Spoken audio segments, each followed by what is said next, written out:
Good morning, ladies and gentlemen.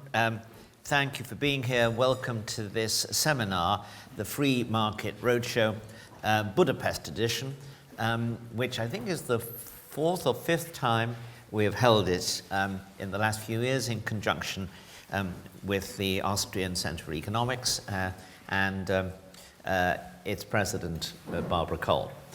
Barbara, in addition to being a distinguished economist and somebody who has contributed greatly to the debate over freedom and collectivism in economics, is also recently has been appointed the deputy governor of the vice president of the Bank of Austria, the central bank. It's great pleasure to congratulate you on that and to look forward, therefore, to a more prosperous Austria in a more prosperous Europe.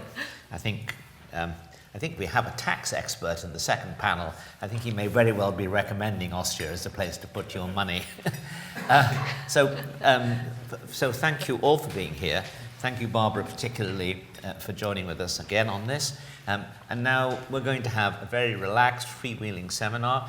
Three speakers are going to, in this first session, are going to speak for 10 minutes each. Then I may ask a few questions of each of them, illustrate differences of opinion or whatever, and then throw open the discussion to the floor, and then we'll move on to a second panel. So the first thing I will say is I'm not going to read out what you can see already in our list, in the list of speakers. We have a full account of their distinction. I'm simply going to invite Daniel Mitchell from Washington, somebody who has been active in free market causes and in economic sanity in the city of economic insanity, Washington, D.C., for the last 20 years or so, I think. And he and I have actually been on several panels and over the years. Daniel, you're going to talk about economic challenges for Europe. The floor is yours. Well, thank you very much, John. I wish it was only 20 years. I've been futilely trying to control Washington intervention and spending for 35 years. I keep failing, but if I live long enough, maybe we'll change things. But I want to talk about the different continent, Europe, and some of the economic challenges in Europe. I'm going to start with some good news. If you look at the global economic freedom rankings, European nations dominate the top. Europe, more than any other continent, has superb rule of law, at least relatively speaking. Economic freedom in other regards, especially when looking at issues such as trade and regulation, Europe does a pretty good job. And as a result, it should be no surprise that many of the richest countries in the world are European. But here's the challenge. This is the good news. The bad news is, what is the trend line? Has Europe peaked, or does it have an even brighter future ahead of us? And what I want to do is talk about the economic challenges for Europe. And really, I'm going to focus on fiscal burdens. And these are driven a lot by demographics, and I'll show a slide or two to give you an idea of how large that challenge is.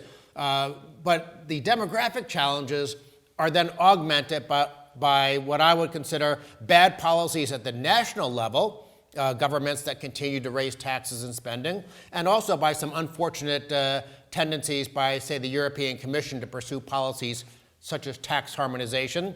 Another challenge for Europe, which I won't really focus on, but the original promise of Europe was based on mutual recognition. Diverse jurisdictions, each respecting each other's laws, allowing taxpayers and shoppers and consumers and investors the freedoms, those four freedoms, to sort of select the jurisdiction that they like best. That's slowly being replaced by centralization and harmonization in Brussels. I worry about that. I list protectionism simply because even though Europe is a free trade zone, for the rest of the world, not so much. And in some of the international negotiations at the places like the WTO and GATT rounds and things like that, the European Union as an institution is sometimes not on the helpful side of trade, more free trade. And I also list Brexit. I'm sure Richard Tether will have something to say about that, and maybe even John. The only thing I'll say about that is that assuming the UK actually does exit, there's a new verb called Brexiting. It's saying you're leaving a party, but then you never leave. But if Brexit actually does happen, the European Union will lose a more market-oriented voice, and that might increase the power of the more dirigista countries that want more government. But let's go ahead and talk about the demographics, because this is really the number one message I want to leave you with. We're living longer. I consider that good news. The more gray I have in my hair, the more I like long lifespans. And we're having fewer children, which is neither good nor bad. People should have however many children they want. However, when you have tax and transfer social insurance programs that are predicated on big generations of workers to support old people, well, guess what happens?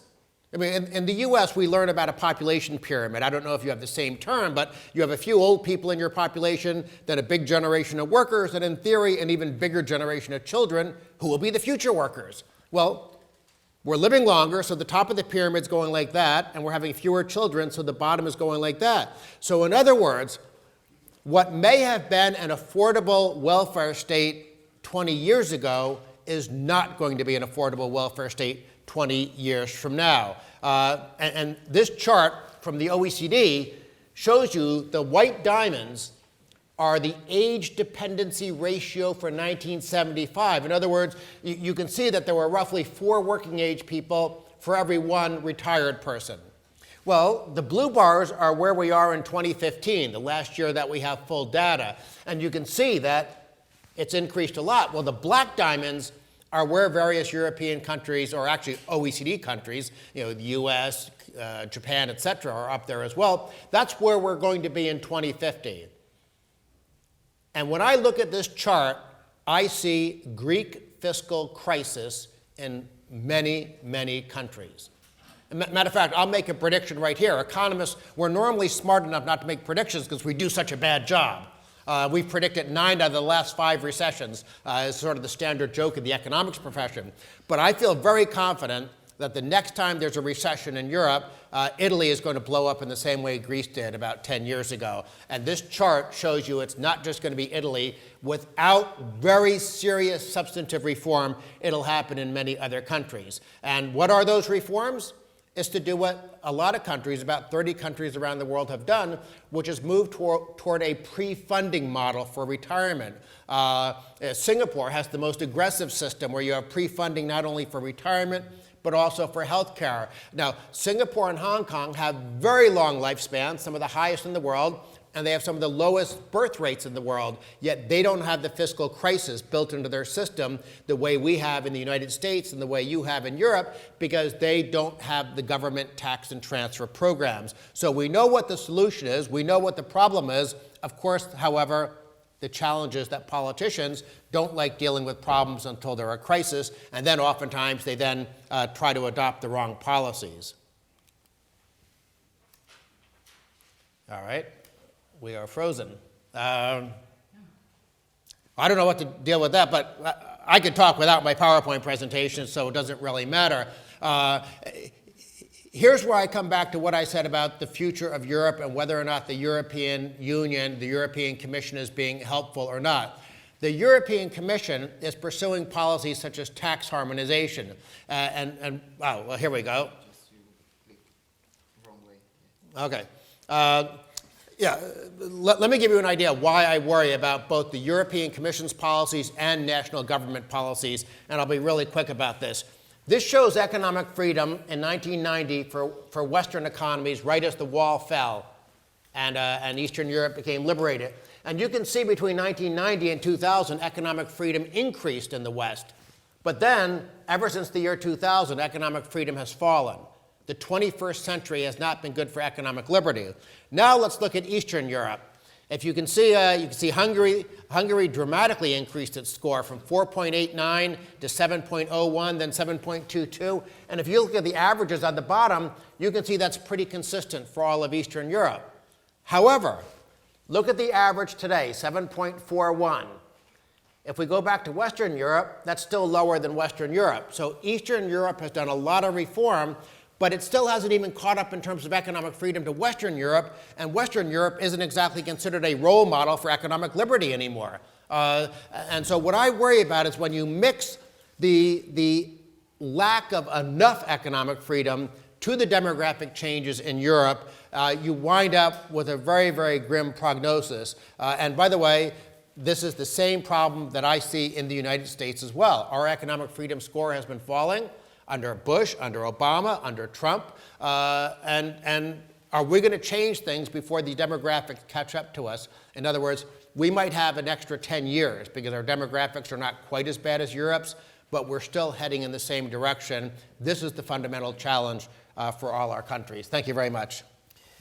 Thank you very much indeed, Dan. Before I move on to John, I want to ask you one question.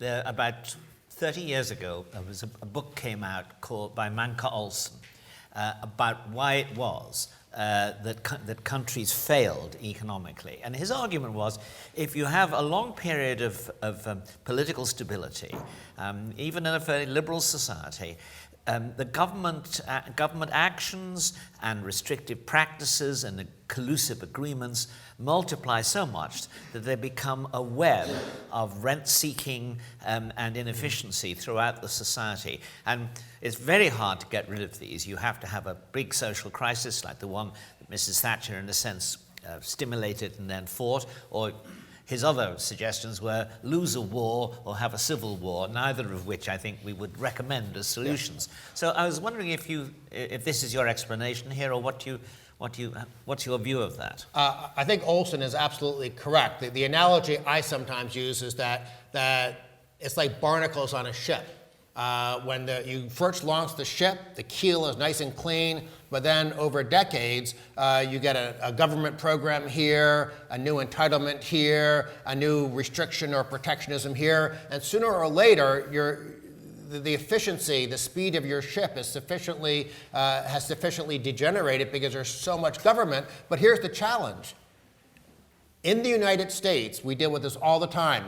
People say, well, look, our economy's not growing as fast, it's not creating as many jobs, income isn't rising as fast. That's a failure of capitalism.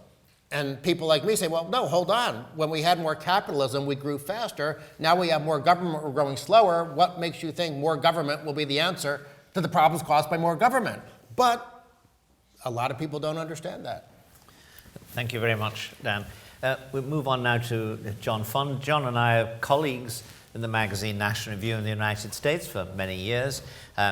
John has been a distinguished political correspondent on the Wall Street Journal. He's the author for a longer period. He was very much involved in the years in which Wall Street Journal was a leading critic of both the Clinton government and subsequently the Obama government. He's also the author of a book on voter fraud. And he has a great deal to say, it seems to me, about political economy, because economics doesn't exist in a vacuum. So, John, perhaps I could ask you to talk on the question of, I think it's the dangers facing Europe. Well, let's be very clear. In discussing the European Union, we are also at a crossroads. Brexit lies in the balance. The credibility of the European Union is in question. Its future, if Dan is correct about the Italian and other debt crises, is highly problematic because we all know the cost of the bailout of Greece, which is 1/6 the population of Italy. So it's important to talk about where we are with the EU. We're speaking in Budapest, Hungary. I assume most of the audience here is Hungarian. So this will be directed partly at you specifically. Look, I have written critical things about the bad boys of the EU, Poland, Hungary, and some others. Even Austria occasionally gets thrown in with that. I have criticized policies of the Hungarian and Polish governments, but I find it a bit rich, some of the smug sanctimony involved. I support much of what the EU has done. I'm not an ardent EU rejectionist.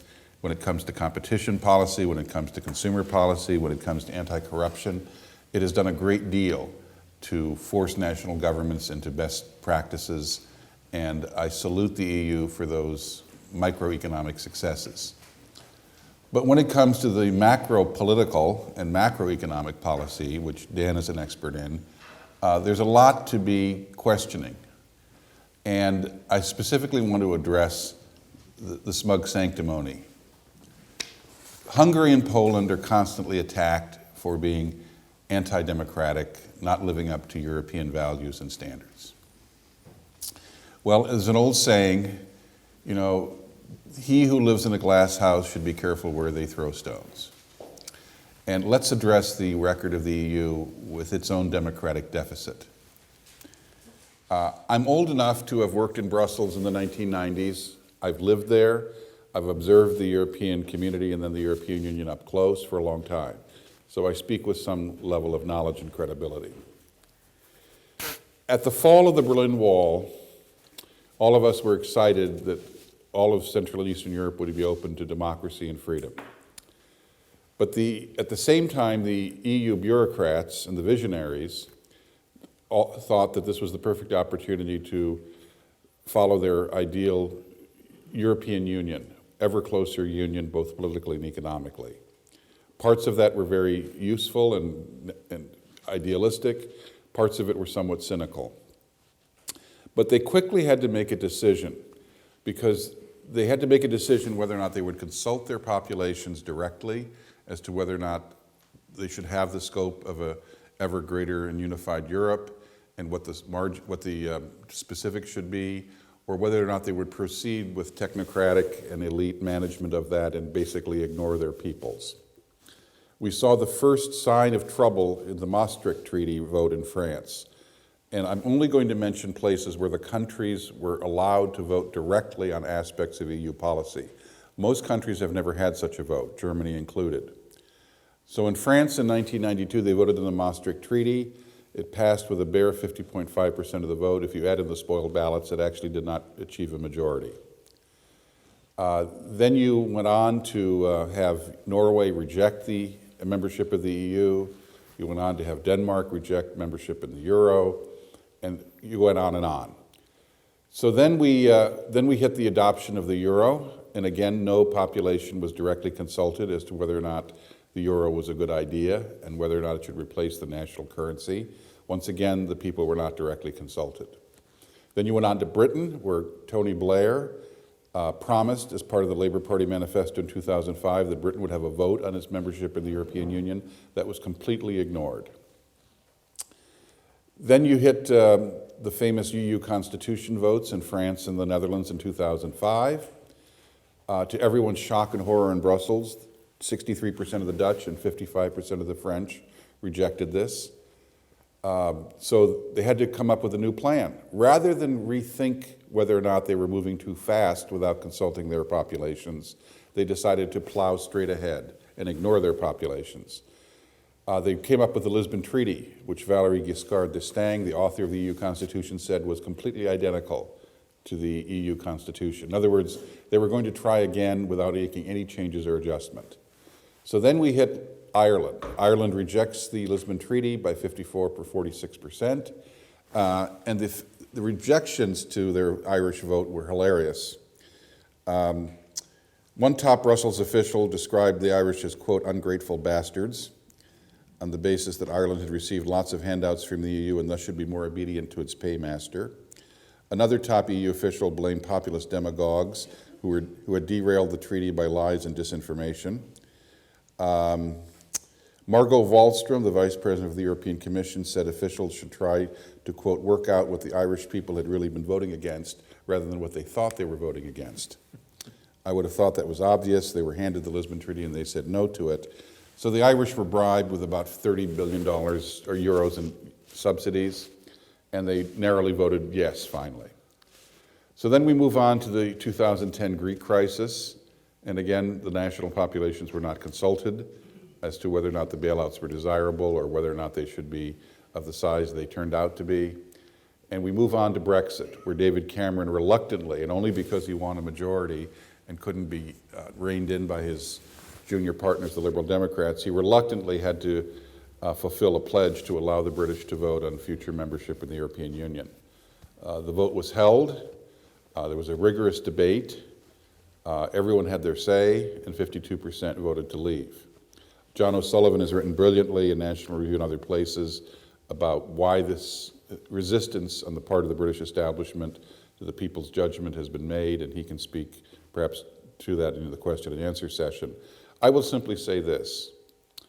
I support much of what the EU does. I have many friends in the EU. I like visiting the EU. I find many of their programs stimulating, but the smug arrogance has to stop. Obviously, Hungarian and Polish governments can be criticized, but treating them like small children that are truants and need to be slapped around and brought into line with European values is a bit much. And I would simply say, before you criticize individual members and sanction them, recognize that the true democratic deficit in terms of big programs, big costs, and big money lies not in Budapest and Warsaw, it lies in Brussels.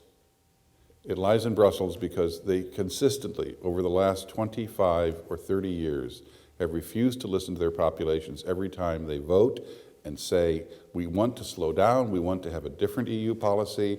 They have proceeded to ignore them, traduce them, transcend them, and basically belittle them. So before we start being critical of individual EU countries, let's look to the center, Brussels, and ask, for all the good you have done, step back from your project before we reach the next recession, before Dan's warnings about Italy hit, or the German banks collapsing, who have so delivered so many loans to these indebted countries.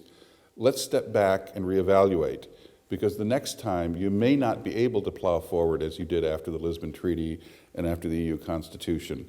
You may be forced by a brick wall to come up short and recognize the EU project has to be reevaluated and the speed and strength of it has to be re-examined. John, thank you very much indeed. Before I move on to Barbara, let me just ask you again one question. If you've just described eloquently how the democratic deficit works in Europe, my question is very simple.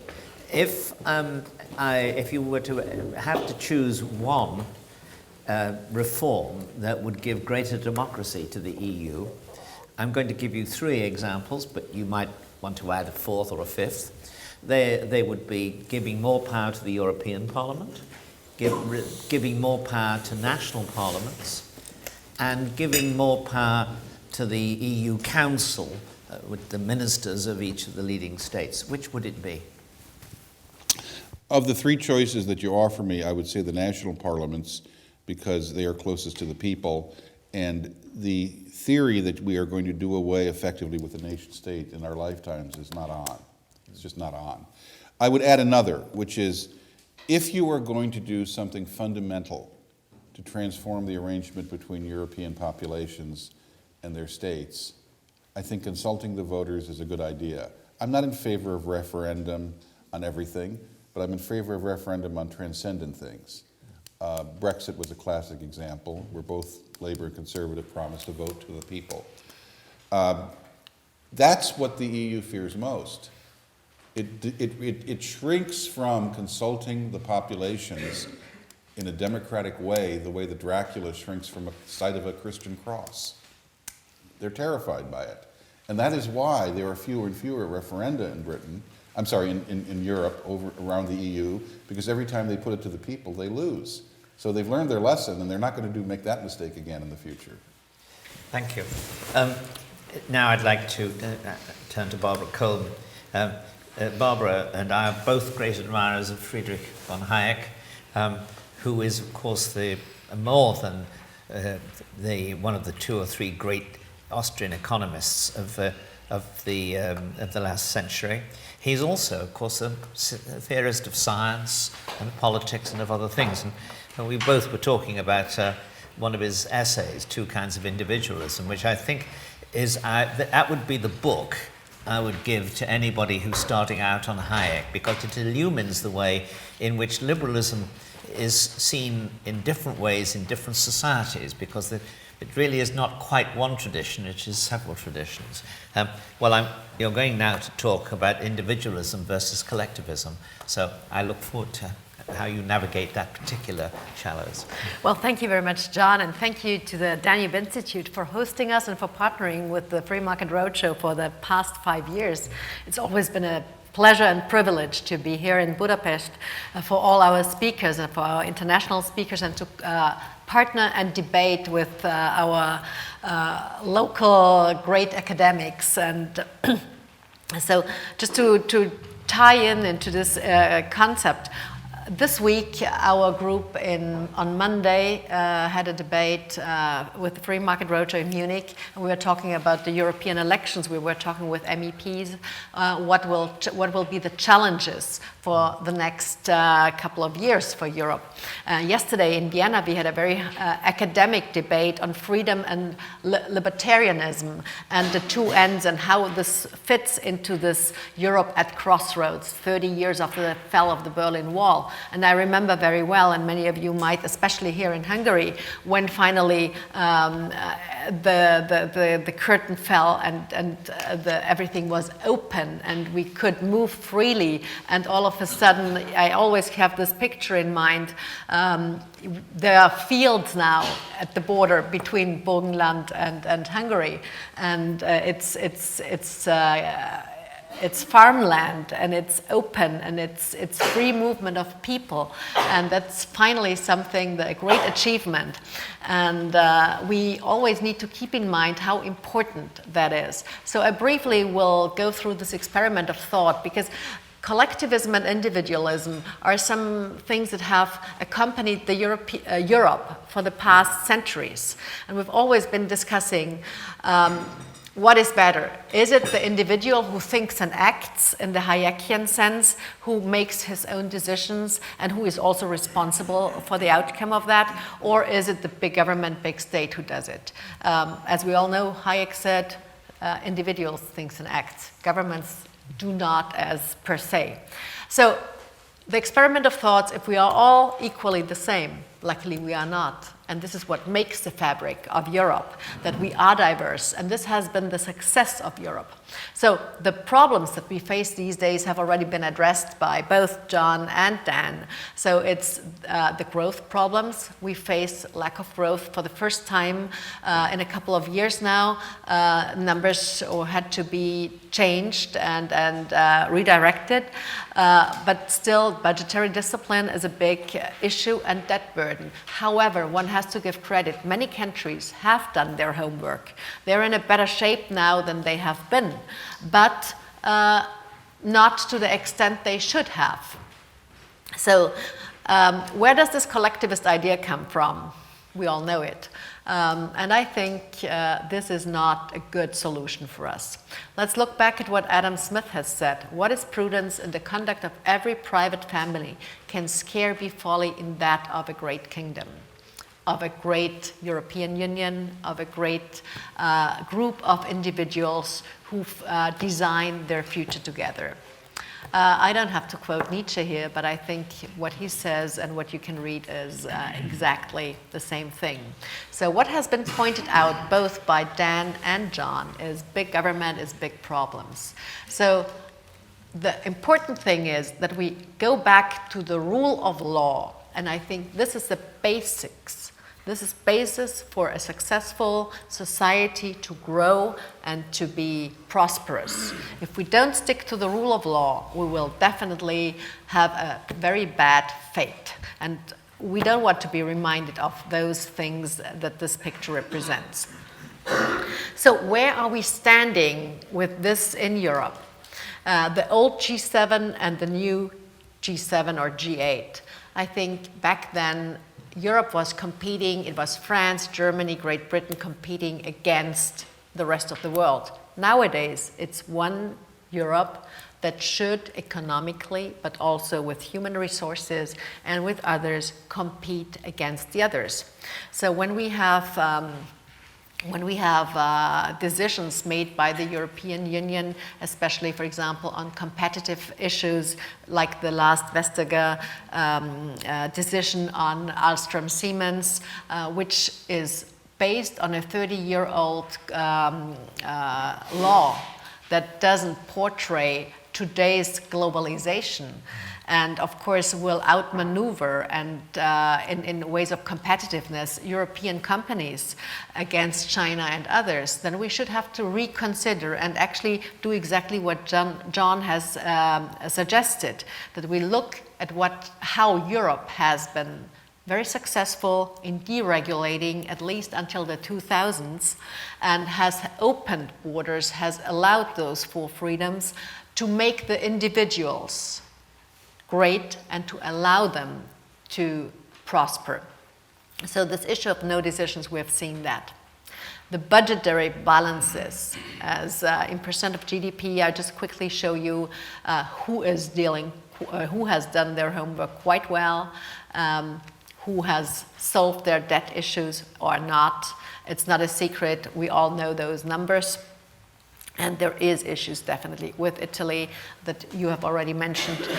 Greece has done a whole bunch of their homework, but they're still not in a good shape. Unemployment rates will be a huge challenge for us, especially the youth unemployment.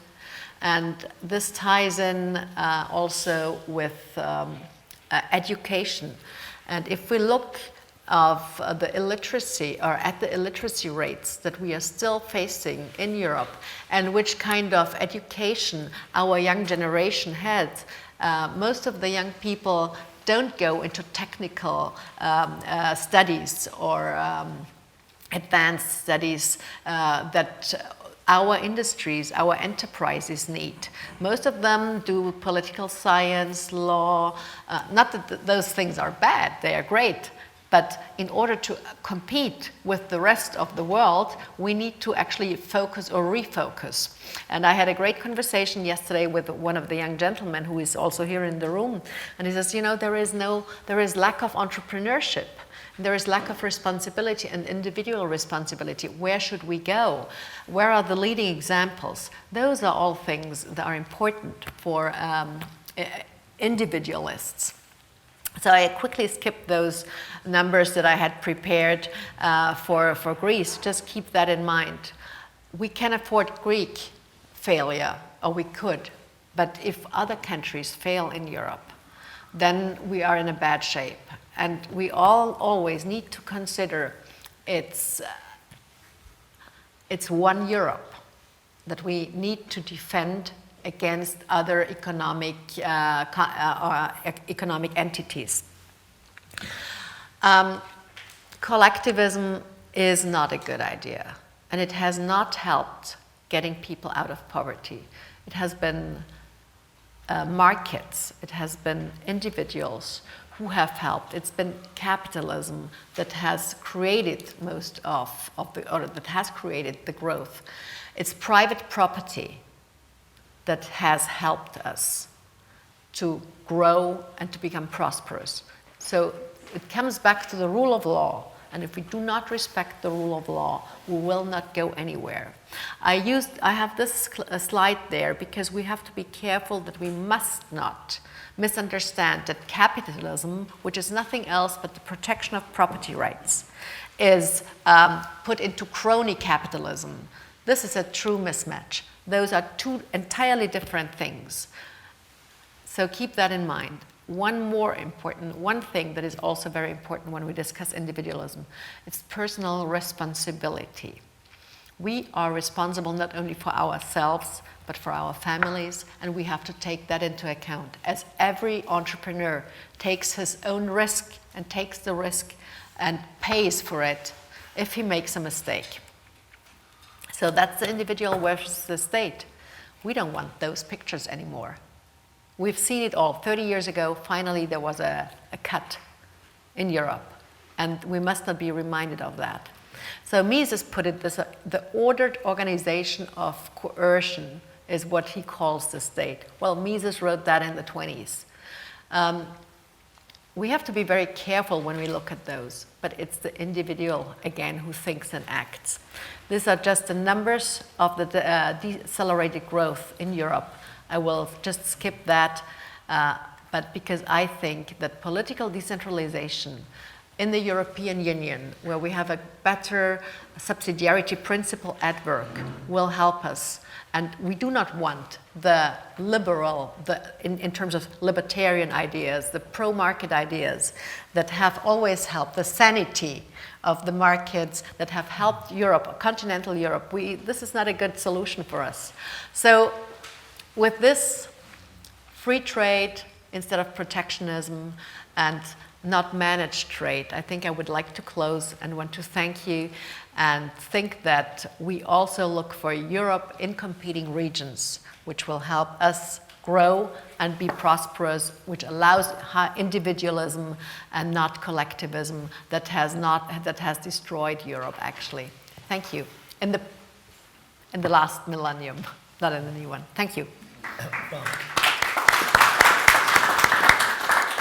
Actually, just at the very end, you touched on the question I'm just about to ask you, and it is this. Quite a lot of policies, you can see clearly that this is a shift from individualism to collectivism.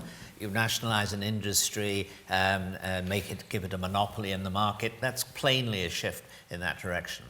But where and how do you fit the question of currencies into an individualism versus collectivism, so to speak, spectrum?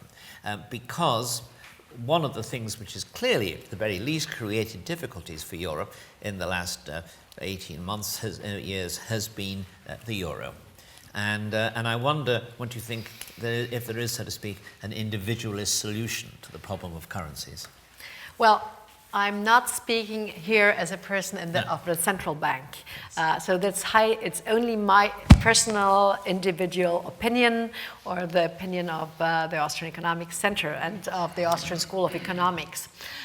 Just let's remind of Hayek, who in the 70s wrote about competing currencies. And he came in with the idea, because he said the gold standard probably is not the solution. We have seen it fail, unfortunately, or not fail, it was redesigned by politics. So we had to come up by other solutions. This is one thing. Second thing, we see technological advance. We see blockchain technologies. We see that are either, with some academics consider blockchain and cryptocurrencies as money.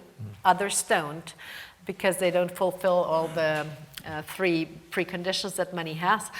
But it is a technological change, and it will trigger reform in currencies. So we see central banks experimenting with crypto and issuing their own cryptocurrencies.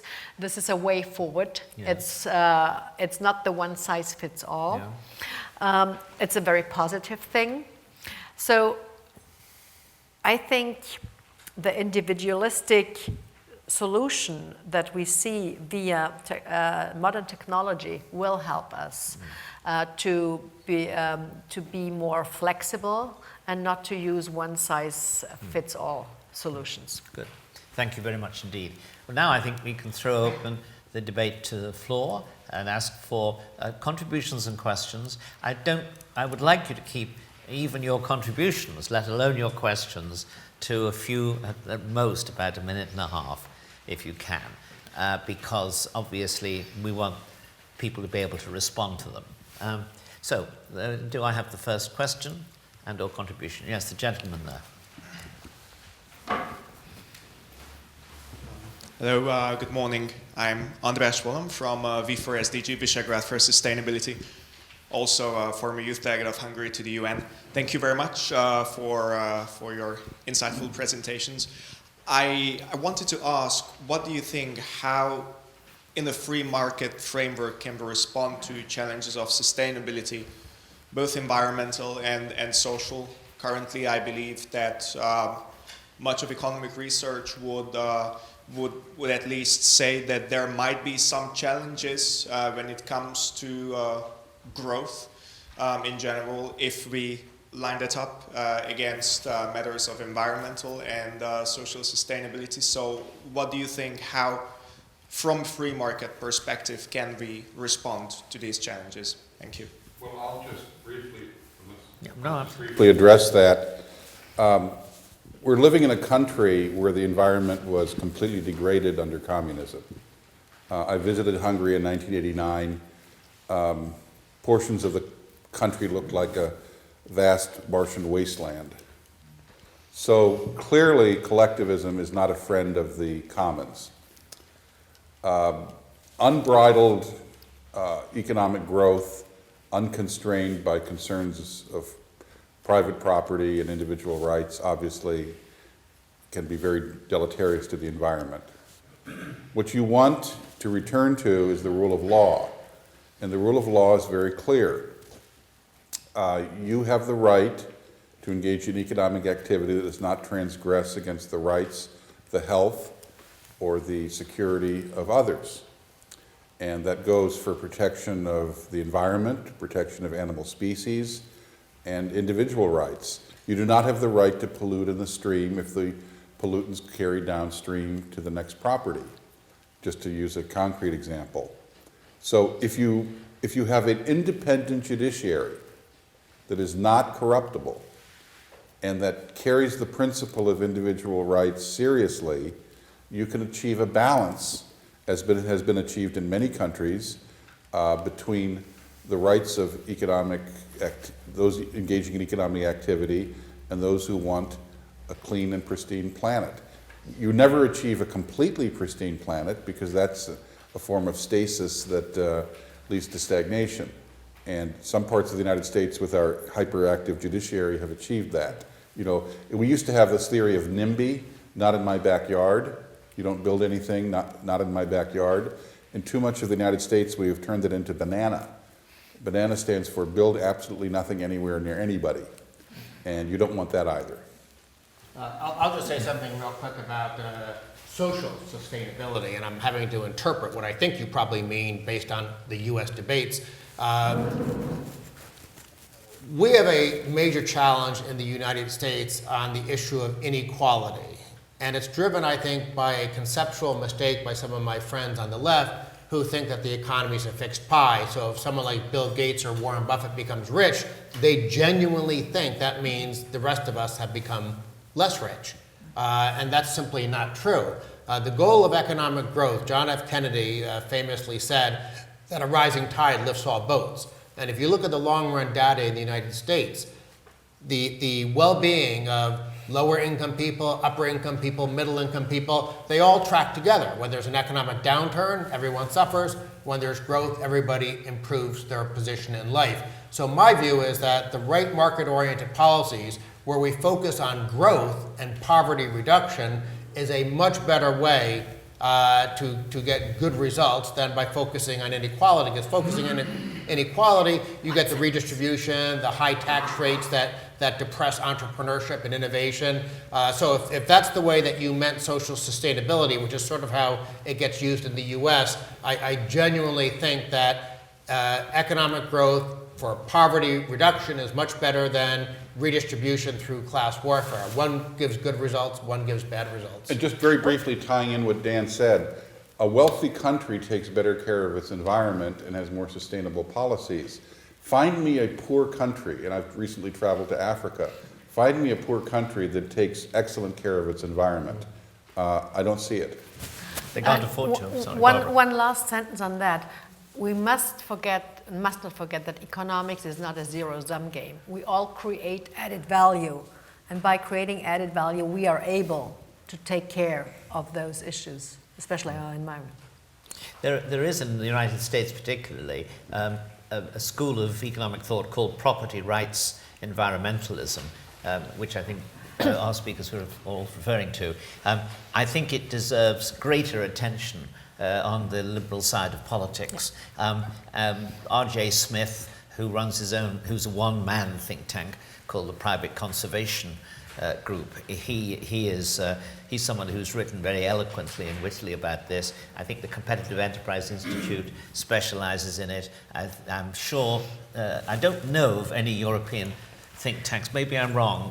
There is a group in Berlin that is working on those environmental issues, and I think it always comes back to individual responsibility. That we are responsible for our whatever we do, and if we don't understand that and don't take care of that, we end up. So the think tanks in Berlin are working on those issues. Well, that's very good news, because this is I mean, people have talked about regulation and deregulation, but this in fact gives regulation, as you were arguing, to the individual owner, who will both have an incentive to look after his property and a reason and an ability to go to law if his property rights are infringed by others. So I think that's well worth considering. Next question, please. Next point. Gentleman here. Hi. My name is Mark Ambrus. I am from the IBS Per Club. Thank you for your informative presentation. It was really enjoyable. And I have a question also to the growth.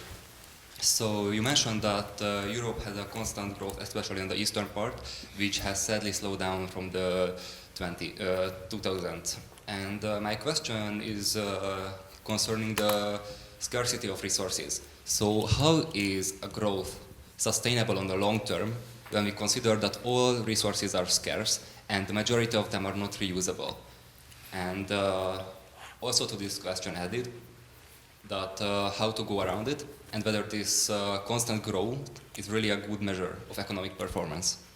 I'll begin with Barbara this time. Okay. Well, there is a term that is called innovation. And there is something that probably Schumpeter has taught us. Nothing new will be created unless you destroy or destruct old things. It's simplified. So innovation processes are very important. This is what the Austrian school has told us, what Hayek in the process, when he describes how knowledge is being created in society and how innovation is driven.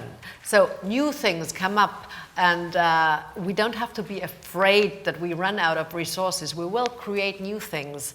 And we've seen that from the Industrial Revolution to the next steps of technology advancement and we will see the next things in 5, 3, 2, 1 years, and that we have not thought. Also, technical solutions for whether it's the plastic issue that we see these days, and we have discussed that, who is actually polluting our seas. It's not Europe, it's two nations who are not very far away from us. So there will be innovation steps.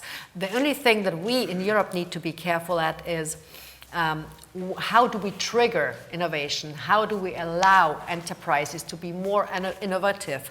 How can we provide the right frameworks by not taxing them to death, for example? And how do we educate the next generation to understand that you may fail at least once or twice, or you may make mistakes, just don't make the same mistakes the same time.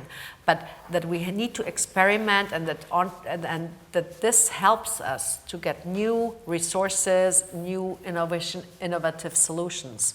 And so don't be afraid, don't think about that we run out of resources. As long as we have human minds and brains, we will find good solutions. If I could just step in on that, let me address concretely your concern about resources. Julian Simon, the late economist, addressed this directly, that the greatest resource we have is human capital. And human capital is a marvelous thing if it's given freedom and scope. Modern technology and innovation, which is possible if you have a rich country that has experienced economic growth, will provide the background for alternative technologies and alternative energy sources. We've already seen that in country after country. In addition, the traditional energy sources don't run out. We have hit peak oil more times in my lifetime than I want to recall. And I would ask you 10 years ago, if 10 years ago someone had told you that the United States would become the largest exporter of oil and natural gas on the planet, far surpassing the Middle East, would you have believed me? The answer is of course not. But we've had fracking. Fracking is, despite allegations to the contrary, fracking is fundamentally safe. And I think fracking has political consequences in the United States that we should be aware of. Take a map of Pennsylvania and New York, two states that are very similar. Not the parts where New York City is, but the parts upstate, Erie, Elmira, Corning. On the Pennsylvania side of the line, they allow fracking. Energy boom. All social problems are reduced. Opioid addiction, poverty, bad schools, bad roads, all of them reduced because there's an economic boom due to fracking. Cross over to New York, rural New York, just across the invisible line of the fields. Deprivation, despair, massive social dysfunction. Fracking is banned. Now, I will tell you what happens if you have a population on one side that is economically prosperous. They become more tolerant, they become more sophisticated, they have a broader view of the world, they understand the world around them. If you have a population that is despairing, a rural population that is despairing and feels that the future has left it behind, they become resentful and angry and xenophobic. And if you want to talk about future problems in Europe, keep your rural areas poor.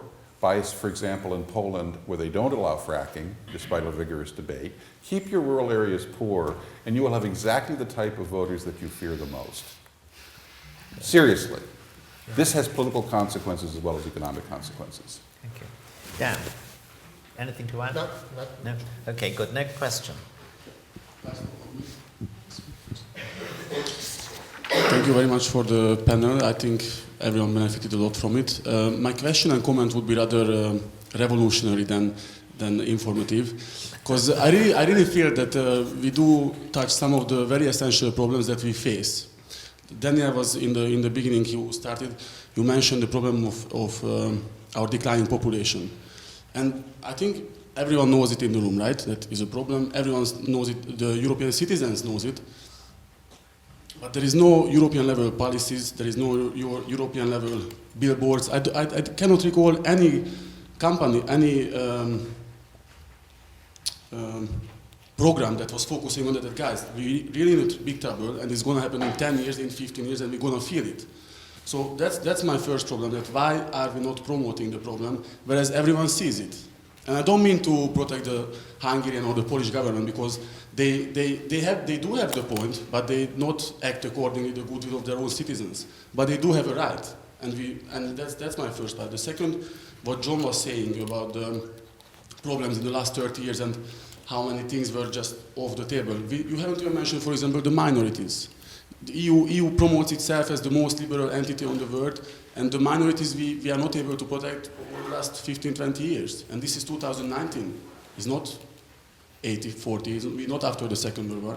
And when I see these things, and when I see that they don't act in a way the citizen wants, then I question that, where is it leading? And why are we not addressing those questions who are really essential? And you mentioned from the US. You mentioned it from the US. Why do we not do that? Thank you. Dan, why don't you On the issue of demographics, I'm not sure government can do a lot about that. Some governments do give child benefits. The more children you have, the government will try to subsidize you. Does that really affect birth rates in the long run? I suspect it's a very small effect. The only way that I feel very confident could deal with these long-run demographic challenges is by doing the types of Singapore-style reforms where you have pre-funding. But that's something governments don't like to do, because they're reducing their role in terms of providing benefits, and politicians like to provide benefits. So I don't think there's going to be some magic switch you can turn. Oh, let's have instead of having the fertility rate in Hungary be 1.4, let's make it 2.4. It doesn't work that way. So to me, you have to do the economic reforms, but most governments don't want to do it. I meant there is no European level promotion. That issue, they don't even acknowledge that there is a problem. Well, they do.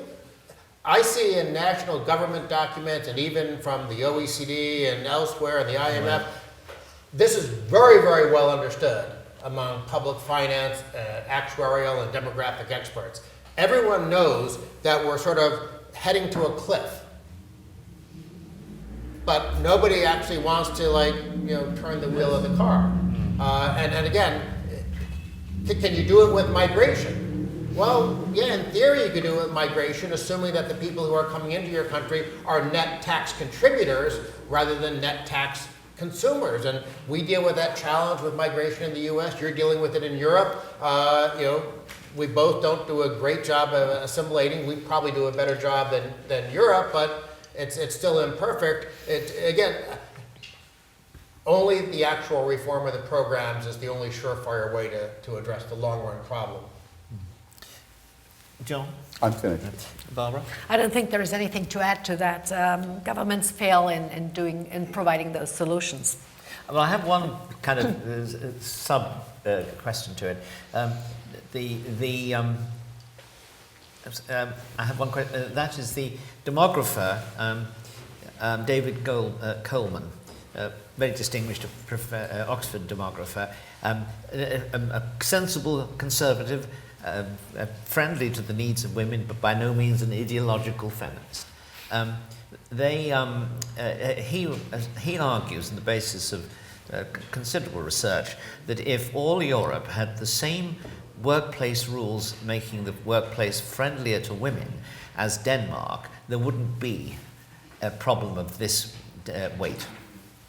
I don't think that's the solution, because in the long run, whether women are working in the home or outside the home, that doesn't change the fact that that population pyramid is becoming a population cylinder. You might collect more social insurance contributions in the short run, but I don't think it changes the fiscal pressure in the long run. Because we deal with that in the US, where some people say, oh, let's get more migration from Latin America, that will increase our Social Security payroll taxes and make the trust fund bigger. But it doesn't change anything about the long run $40 trillion unfunded liability of the program. I think he's thinking more about getting women to go to work and have a family at the same time, more than financial aspects. Those things usually go together. They're the opposite. The more women are going to work, the fewer children they tend to have. Frankly, it's a problem of rich societies. Rich societies have fewer children. Nothing wrong with that at all, but there's something wrong with it if you have government programs that are predicated on this, and instead you have this. Yes. You and I will discuss this later. Gentleman here. Okay, so my name is László Enyedi. I'm from Budapest Business School. And my question is related with this thing you mentioned, Mr. John Fund, about the New York state and the other state.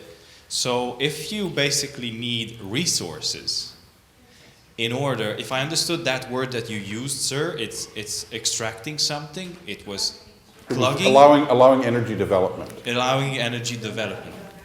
Oh, to take, so it's a natural resource. Okay, so... Fracking, which is fracking. horizontal drilling. Okay, so if you need to have actually a minimum welfare in a country or state for people to understand the rule of law, then does it mean that to have a normal democratic society, it depends on being rich?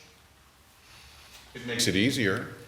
It makes it much easier, because if you have people who are alienated from the democratic system, they feel that their needs are not being addressed, they're ignored by the central capital, you're going to give strength to political movements that are illiberal in the worst sense of the word.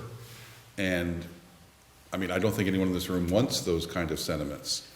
The point is, people want to be self-sufficient rather than on welfare. So the idea of just simply giving the poor people on the other side of the New York-Pennsylvania border welfare doesn't solve your problem, because I don't think that creates stable, self-sufficient, self-respecting communities. People in the Pennsylvania side of that line I described have jobs.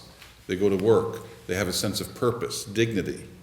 Those are intangible things government can't provide. Government cannot write you a check that says we give you dignity and self-respect. It can write you a check to make sure you have enough food to eat at the end of the day.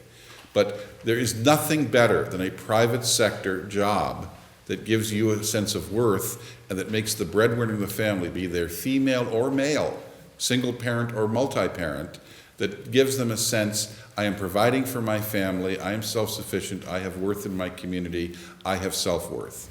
That's the difference. Barbara?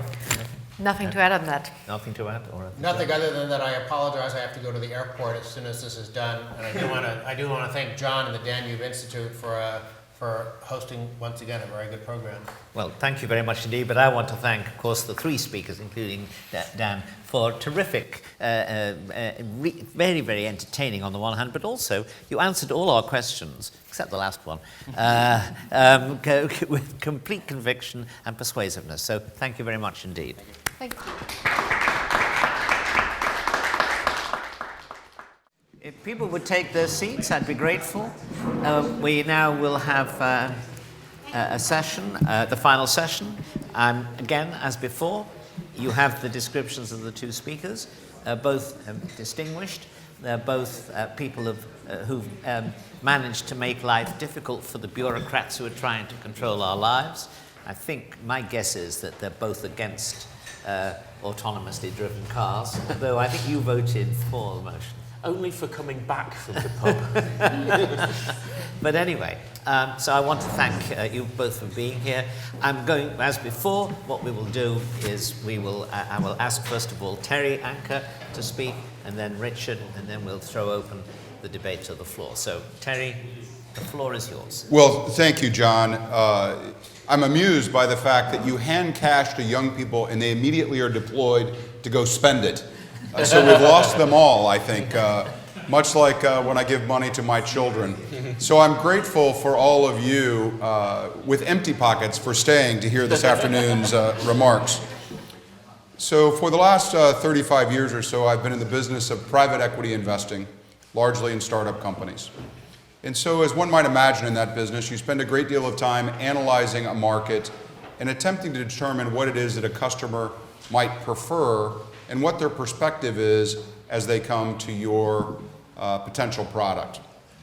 As a part of that, it's very important that we understand and know ourselves as a company or as a product. So this afternoon, my remarks are going to be largely about this notion of an Eastern tradition versus a Western tradition and how we might best interface with those two sort of similar in points, but also entirely dissimilar approaches to markets and to culture. So let's start with our own. The West, all of us, largely begin from a classical liberalism or classic liberalism tradition. This is a definition that I've distilled out of many hundreds that are available, but I like the order of it. It simply talks about individual freedom, religion, speech, press, assembly, etc., markets, but it talks about a limited government. Not no government, but a limited government. A government of some basic controls. Having ridden in an autonomous car myself, I can say that they're glorious. You're drinking vodka while careening down the highway. On the other hand, it raises a number of issues of control and access and dominion.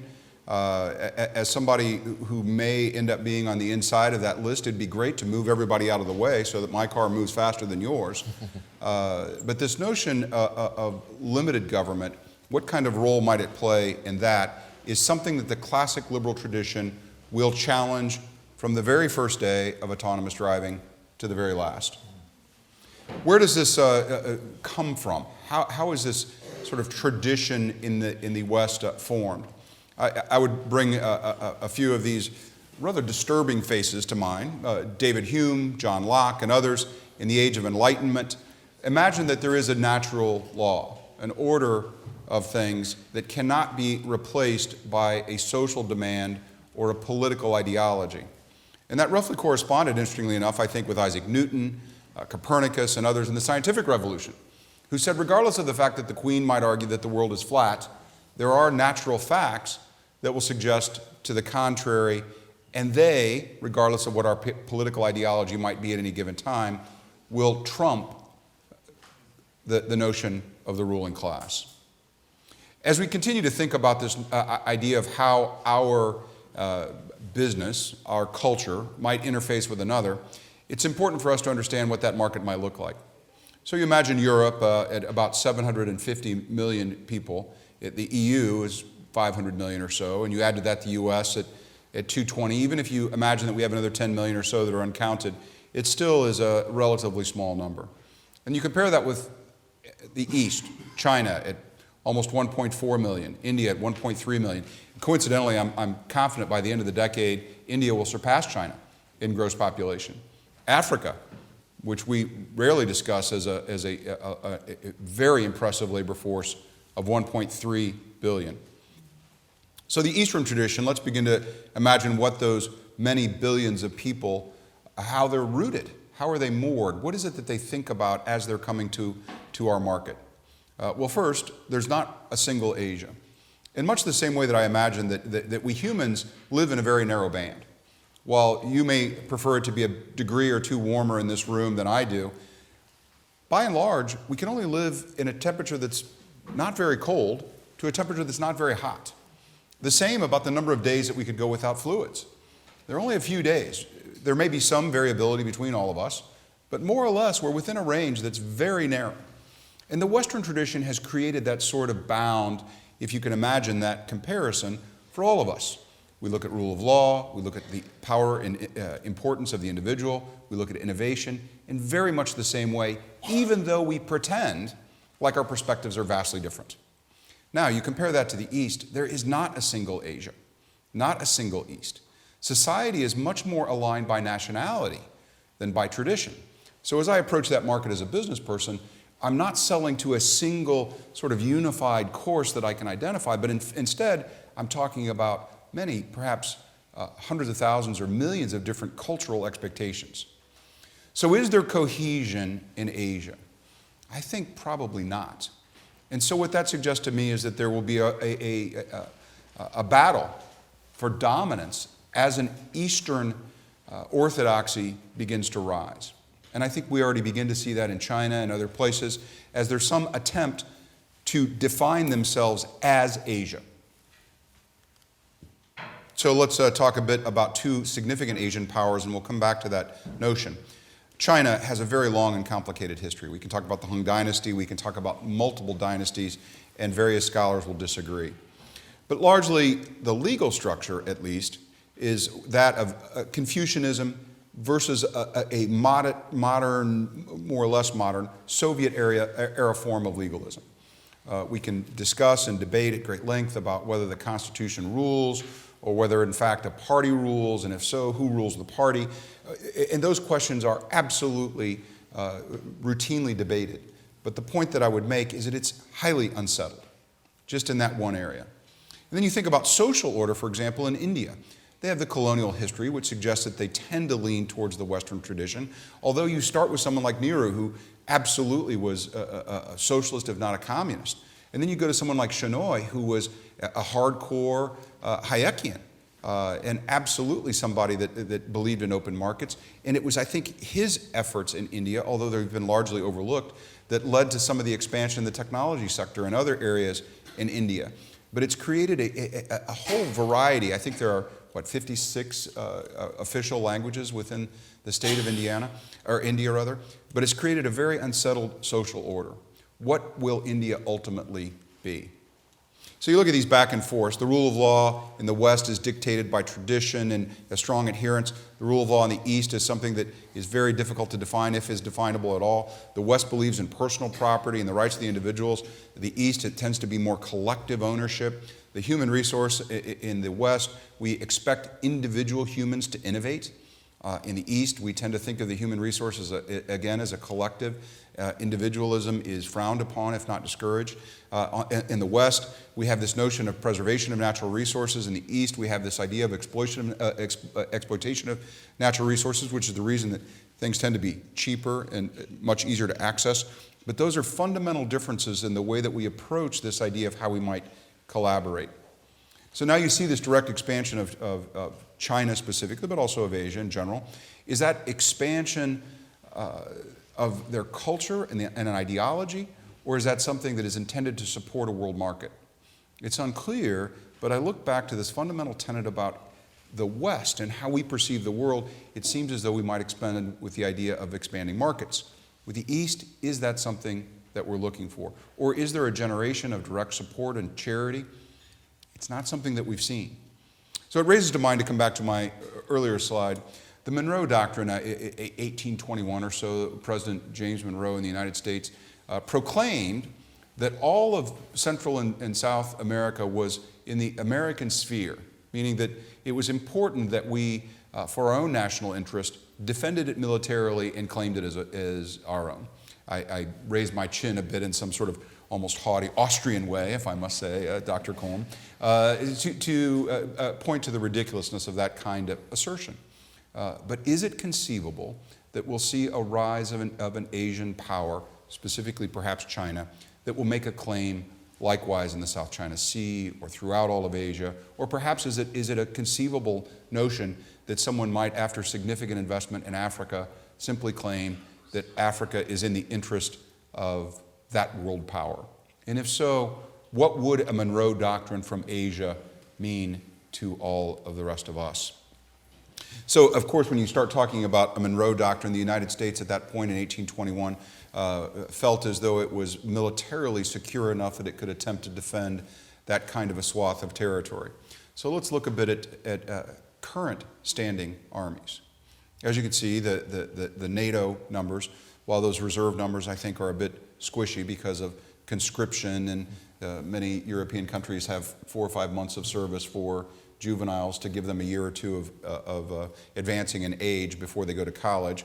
I'm not sure that I would put them on the front line necessarily, versus military that are standing in other places around the world. Now, on the other side, you'll see from 1 to 12, which is a generally vetted list of the relative power of militaries, and there are a number of sites that you can go and find that. And those are things like number of aircraft carriers, number of dollars spent, number of missiles in an arsenal. The U.S. is certainly there, as one might expect, but then Russia, China, India are dominant thereafter. UK, France, Germany, the rest of the West align thereafter. It raises an important question that I think we might consider. If there were a Monroe-style doctrine that were casting a net around the East, where would Russia fall? Is Russia Eastern or Western? And the many people that I've discussed this topic with who are certainly superior to me in their studies, it's been impossible to get anyone to say that Russia is 100% one or the other. And so the real question then depends on who leans into them, in which way they might fall. So because I'm sitting in my imagined world about how we might open a market, incidentally, in a real sense, for the last 10 years or so, I've done business in China and find it extraordinarily difficult and complicated. It's an important market, so we do business there, but it is difficult. Conversely, shortly after the Orange Revolution, we started doing business in Ukraine.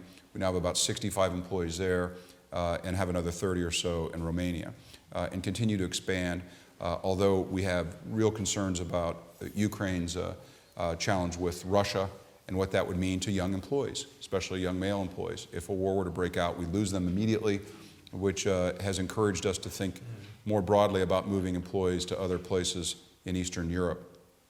But this raises a number of questions because were I to receive this presentation from one of my employees about expanding our interest in the East, these are the questions that would come to mind. Is China solely growing as an economic power, or are they also a cultural one? Is there desired effort to exchange with me, or is there desired effort to do something different? I'm not sure that that matters necessarily, but I certainly would want to understand it before I opened my checkbook or an office there. Is Russia a European ally or an Asian one? Does that matter? Perhaps it doesn't matter, but it's something to think about when you're considering markets. This question that I mentioned earlier, is Africa Western or Eastern? I'm not sure that they're either, certainly at this point, but it's apparent, having spent a good deal of time in Africa, that there's a battle going on between the East and West to make some notion of which way Africa might lean were we to get to that point in world geopolitical arrangements. How does this whole discussion that we're having change in the EU and US influence, the Western influence? How does this affect the balance? Is there a balance? Does it matter? Or should we do anything about it? It strikes me that as someone who invests capital in foreign countries, that I need to have some answers to these questions as I move forward with the kinds of things that I would do. And I think we should all be asking these questions. This is more than economic, this is cultural. What does that mean? I'm not sure, but it's something that I think for the next 10, 15 years, we need to be thinking about actively. Europe, the United States, the West, spends a great deal of time imagining the differences between our choices of temperature in this room. And we're ignoring a much larger set of challenges. Thank you. Thank you very much indeed. And now, Richard Tether, well, I see you're from Bournemouth, which is the charming town on the south coast of England. I'm sorry. But you have a very distinguished record as an international economic advisor, both to governments and international agencies, and I presume also to private citizens who are trying to preserve their wealth against the governments and international agencies. So I'd like, if you could, I'd like to turn to you and ask for your contribution. Certainly. Thank you, Jim. 10 minutes or so? Yes. Okay. I was a bit horrified by the title of the paper, actually, of this session, 30 years after the wall. I was a university student when the wall came down, and it can't be 30 years ago. That would make me nearly 50, and no, can't be true. So, but Europe at the crossroads, I think, as John and some of the others have talked about, there is, I think, a division coming up within Europe. There are two different philosophies of how we do Europe, particularly how the European Union works and how the different countries react to that and interrelate.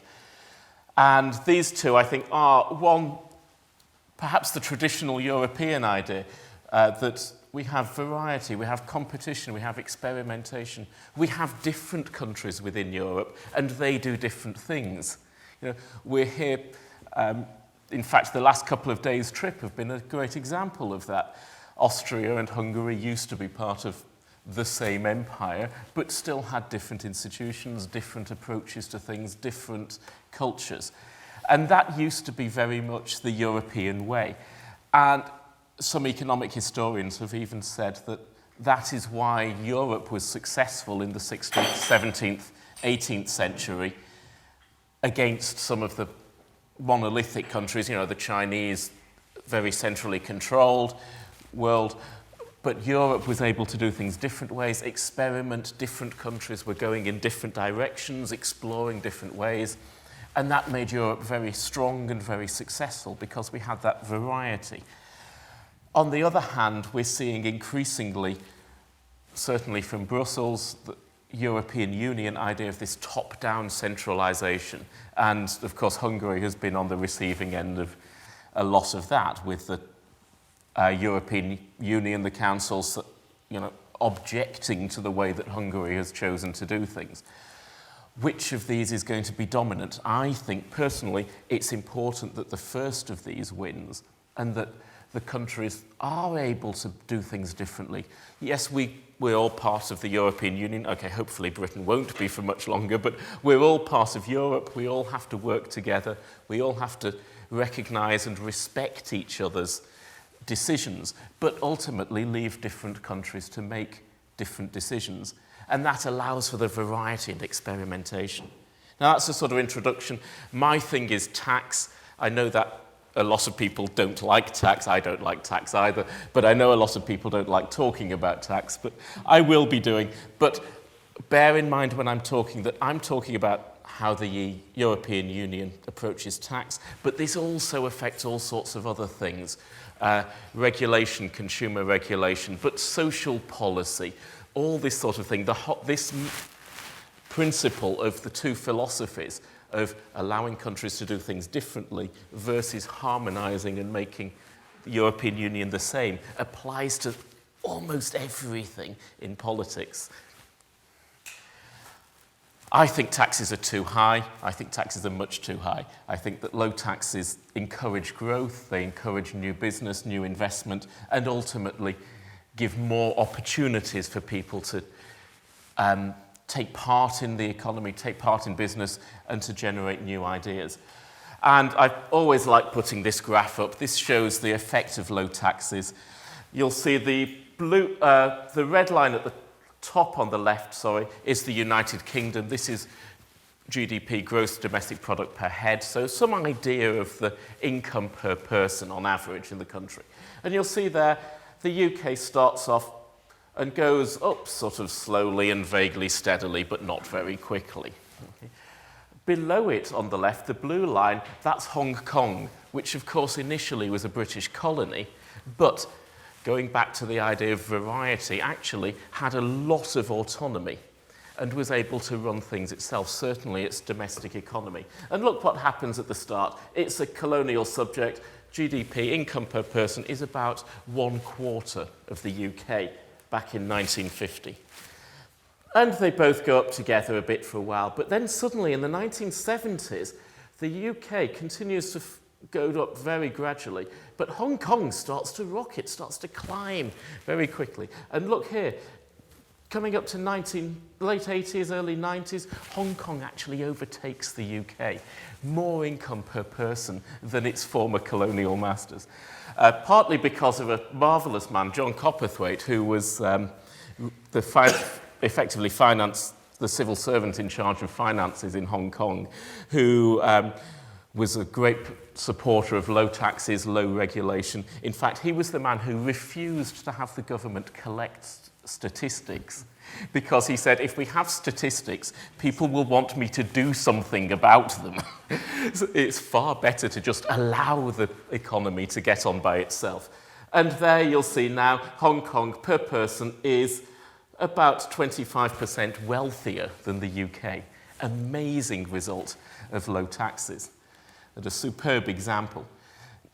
And one of the reasons for this, and one of the things why this is important, we're not just talking about big business or the wealthy, we're talking about people. This is I did this analysis. This is European Union countries. So each little diamond represents a different country. And across the bottom there, we've got government spending as a percentage of GDP. So basically, how much is the government taxing and taking and spending? And then up the side, we've got job creation over this 10-year period. And what we'll see is, over on the left, we've got low taxes, high job creation. Down on the right, we've got high taxes, low job creation. And even better, have a look at this. This is the same dots, but I've just put a couple of lines on it. There's this cut-off here at about 42%. If left of that, if you have the government spending less than 42%, look, it's all successful job creation, at least 10% job growth over that period. Go over that 42%, and it collapses. Higher taxes than that, and there's nobody generating more than 10% jobs. Okay, there's one just over there, but that's Italy, and nobody believes Italian statistics anyway. But basically, the job creation collapses, and we've seen that in a lot of the statistics. I think it was Barbara earlier had the graph of unemployment in different countries, and we saw those very high unemployments. It's been even worse for youth unemployment, because, of course, in a lot of EU countries, you've got protectionism for people already in jobs. So if the job creation collapses, it's the people coming out of university, it's my students leaving. Well, my students all do wonderfully because they're all training to be tax lawyers. But in general, if you're coming out of university or school into that high tax, low job creation environment, it's very hard for you to find some work. And we see that with those shocking, outrageous statistics with, France and Spain and so on having 25-30% youth unemployment. That's shameful. And it's because of the high taxes that are discouraging investment, discouraging jobs. Partly it discourages investment because if you're a businessman, you're thinking of investing into a new business, you have to put money into that or time or effort. You do that in return for the profits. And if the government takes too much of the profits, then some of those people will think, there's not enough return coming back to me, it's not worth doing this. But I always like to talk about my gardening theory of high taxes causing unemployment. I don't like looking after the garden, cutting the grass, tidying the flowers, things like that. For me, a garden is to drink in, not to do all this manual labour. So what I like to do is I like to sit in the garden and write an article about tax, and somebody pays me for doing that. And then with the money from that, I can pay somebody to do all the hard work, cut the grass, yeah? And so if I can get paid 70 euros for writing an article, actually I want more than that, but it's a good example, and the gardener wants 30 euros to cut the grass, then that's all good. Yeah? I write the article, I get the money, I pay him, and I've got enough money left for a bottle of gin to have a drink. But it's not just that, it's the gardener gets some work as well, so he's happy. Yeah? My publisher gets an article to put in the magazine, so he's happy. The advertisers like to advertise in the magazine because it's got all these good articles in it. The readers hopefully like to read it as well. The gardener gets the money. After he's finished working in the garden, he goes and stops in the pub and has a beer on the way home. So the pub's happy, the brewery's happy, they've made an extra sale. The girl who works behind the bar has got some money. Yeah? Everybody, it spreads out this happiness throughout society. Now, then the taxman comes along, and unfortunately the £70 that I get for writing the article, after VAT and taxes and so on, I've made up the numbers, but they're reasonably accurate. I might only have 34 euros left from that. That's still okay, because the gardener wants 30, so just about, so I don't get my gin and tonic, but we're still working, except for the gardener to get 30, he needs 44, because he's paying tax and social security and things as well. And now suddenly it doesn't work. Because if I write the article, I only get 34 euros, and I've got to pay him 44 to cut the grass. So I don't do that. I don't write the article, I cut the grass myself. Now what happens? My publisher doesn't get an article, there's nothing to put in the magazine, so the advertisers are unhappy and stop advertising. The readers, well, perhaps they're relieved they don't have to read another article about tax, but let's assume they want one. The gardener is unhappy, he's lost his job.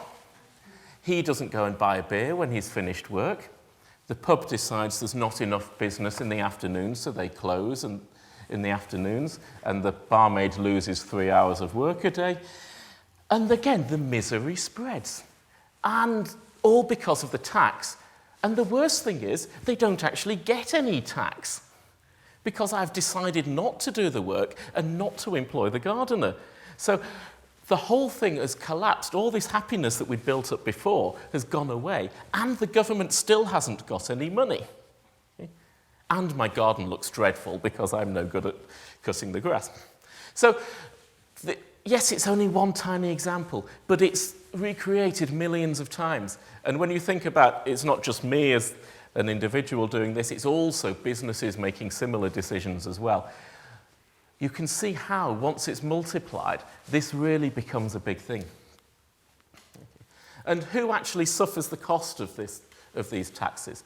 There was a big study by Oxford University a few years ago where they looked at thousands of companies across all of Europe and what happens when the tax rate changes. And what they found is that if the government takes 100 euros off companies, who actually pays that? And it's got to be one of three groups. It's either the shareholders. Yeah? If the company has less money, the shareholders suffer. Or it's the customers. If the company's making less money per pound, per euro, they put the prices up to get that money back. Or it's the workers, because they're getting lower salaries, or more likely there's fewer jobs, fewer of them in employment. Who actually suffers that 100 euros? Yes, the company has to actually pay the money, but who bears the cost of it? What they found is that of that 100 euros, about 75 euros comes ultimately out of the pockets of the workers. Lower wages, fewer jobs. And that's why, yes, we're often talking about business taxation, but actually what's really underlying this is people's jobs, people's lives. It's actually individuals, it's the workers that are really suffering from this. And what we've had in Europe previously has been tax competition. Yeah? There have been different countries that have had different tax systems. We've had places like Ireland with 12%, Hungary with I think somebody said you've got the lowest corporate tax rate in the EU. Other places like Estonia, which have a high tax rate, but you don't pay it as long as you pay out your profits to your shareholder, as long as you reinvest your profits. Sorry. Netherlands, which have high tax rates, but they give special tax breaks for holding companies and things like that. So we've had different countries having different tax systems competing against each other, and that keeps the overall tax rates down. It stops politicians pushing the taxes up too high because they're worried about losing investment, losing business to these other countries. The EU is trying to crack down on that. It's trying to stop that by harmonizing everything. There's all sorts of things coming in, which I won't go into because a lot of it's highly technical, but common consolidated corporate tax base, which is basically having a single corporation tax system across all of the EU. This is supposed to be coming in 2021. It's the quote here, it's that in Europe, a bad idea rarely goes away. CCCTB has been kicking around for a long time, but it's never gone away, and it looks like it's actually going to come in. All sorts of other things as well, tax haven blacklist, anti-avoidance directive, savings tax directive, all of these harmonizing taxes across the EU, ultimately so that they get rid of that competition between countries, and places like France and Germany, which, as Dan said earlier, are desperately in need of money to fund their welfare states, can push up their tax rates without losing their business so much to other countries within the EU. But, as Terry said, there's a bigger world out there. If the EU pushes their tax rates up, even if we harmonise it within Europe, we lose business to the rest of the world, to China, to India, to the Far East. And ultimately, the EU's kicking itself is going to cause its own problem. I won't talk much about Brexit. I don't know what's happening. My Prime Minister doesn't know what's happening. Brussels doesn't know what's happening. But one of the big changes of Brexit is, of course, the UK has previously blocked a lot of these tax harmonisation methods. With the UK gone, it's going to be much easier for them to push them through. Yes, there are still countries that are opposed. Luxembourg, Malta. These are small countries. They've not got the clout, the power that the UK used to have. And the danger is that with us gone, yes, it's good for us, but unfortunately the EU might end up with some of these things. And finally, there have been talks that if the UK leaves, then we'll become the Singapore of Europe. We'll become the low-tax, low-regulation economy. I hope it does. I don't think our current government has the balls to do that, unfortunately. But if we do, is that such a bad thing? Here's a graph like the one that I started off with, but this is Singapore instead of Hong Kong. And again, same thing happens. That what was previously the colony overtook its previous colonial power and is now actually wealthier per person than the UK is. So the effect of low taxes benefits for all of society, not just the wealthy, not just businesses. It's actually most of this benefit is coming down to the workers, to the ordinary people. Richard, thank you very much. Terry, thank you very much. We've had two really varied contributions to this session. I'm just going to ask each of you one question and then throw it open to the floor. Terry, you have done business in China. Quite a lot of what you were saying about the challenge of China and of Asia in general depends in part upon the continued success of the Chinese economy, which of course has been on a remarkable kind of party for the last 30 years. However, do you share the view that they have somehow discovered a new philosopher's stone and are able to break out of what has until now been the cycle of countries which take off but then level off? And if that happens, where are your predictions then? Yeah, that's a great question. So my doctorate is in law, not in medicine. But when I was young and our children were babies, my wife would reluctantly hand one of them to me with a long list of things that I was required to do. And I would always give that back to her and say, I will do one thing. I will present them back to you alive. That's all I can promise. You'll get them back in generally the condition that you gave them to me. But it's interesting because somehow the East has discovered that this Western tradition that I was attempting to loosely define before brings success. So every day that the East has moved more Western. So in the last 10 years, for example, it's become easier to do business in China, not more difficult, because they've attempted to lean more Western, especially as it relates to rule of law. And at the same time, we're moving Eastern. Socialism, collaborative effort, for lack of a better expression, many of the things that Richard was talking about a few seconds ago.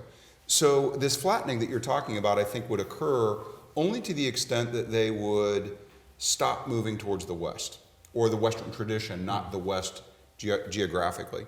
In the same way that I'm not a medical doctor, and I don't know that I don't know why if I left a baby on the doorstep in the winter in Indiana, it would freeze to death. I don't know why. I know it would. I know that would be a bad thing to do. I've not studied medicine. And I've discovered that if I bring the baby inside, it's more likely to survive. Now, I could leave it on the doorstep sort of in between.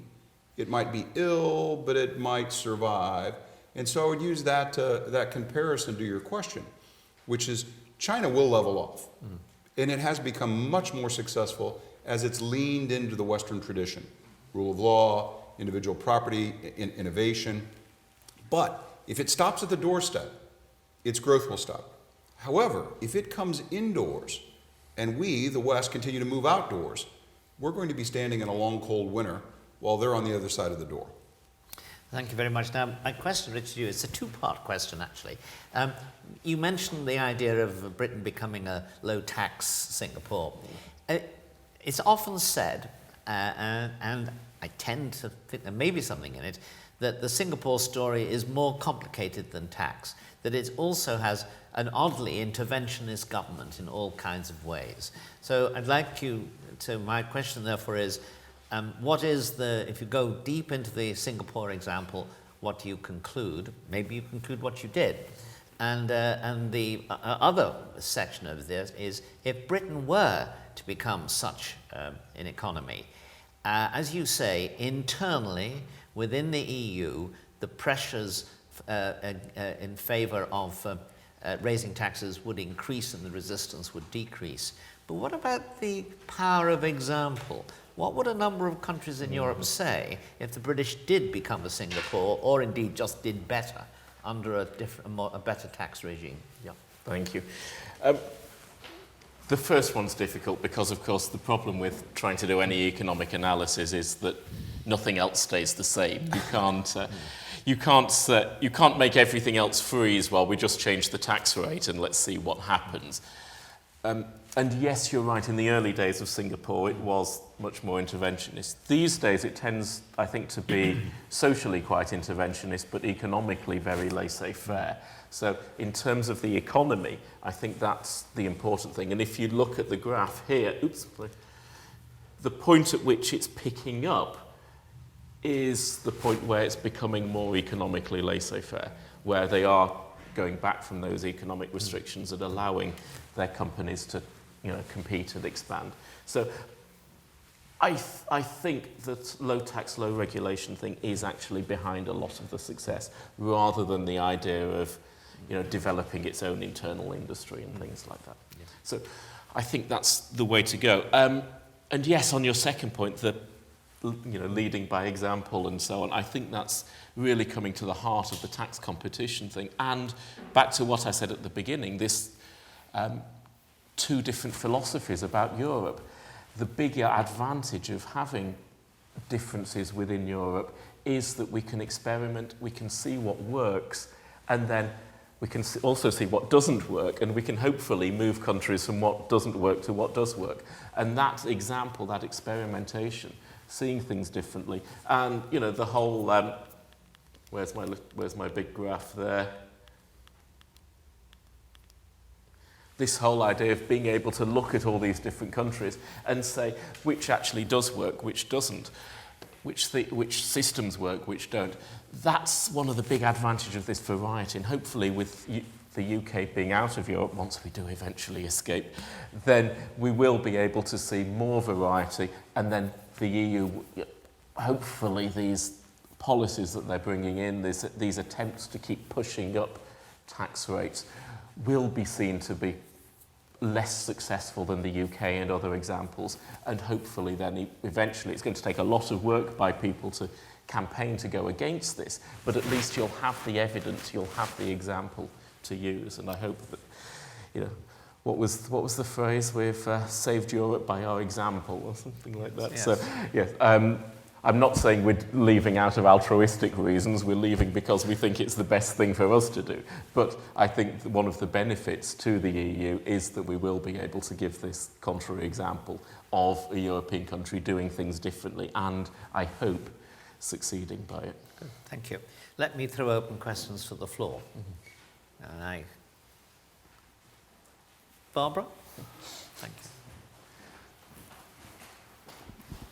I would like to come back to Terry's presentation and the hard facts and the soft facts, the values that we see, the Western world, where we are heading, and the Eastern.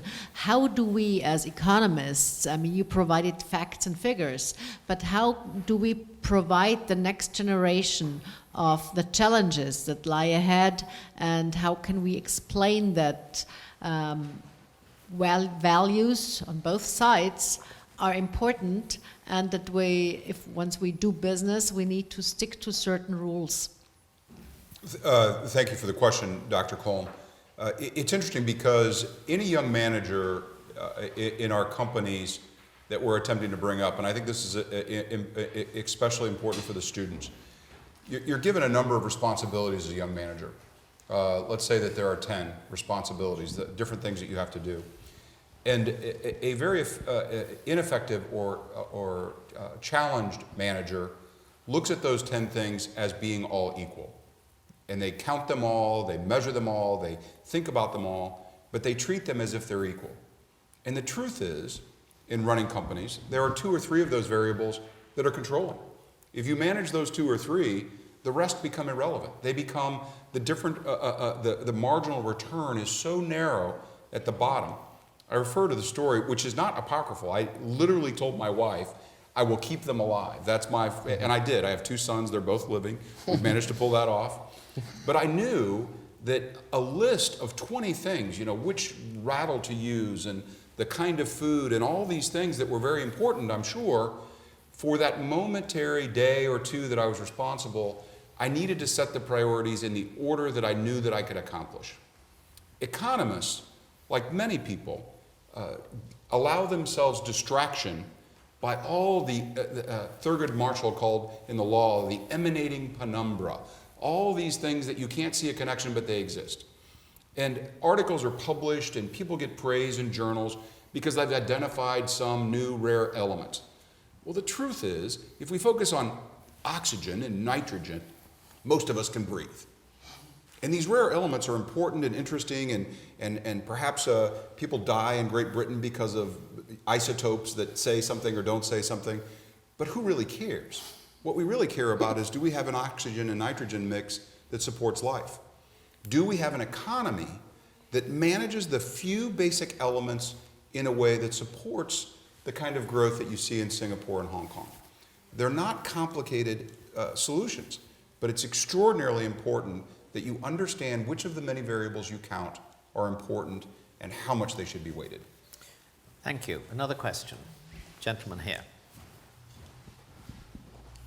Yes. Hello. My name is Imre Mikos. I am a physicist, and I want to pose a very naive question for the Mr. about taxes. I like to think that I am a natural-born libertarian. I discovered libertarianism just 4 years ago. But before of that, I always thought that taxation is theft. And, but the problem is that there is a universal, almost a universal tax culture.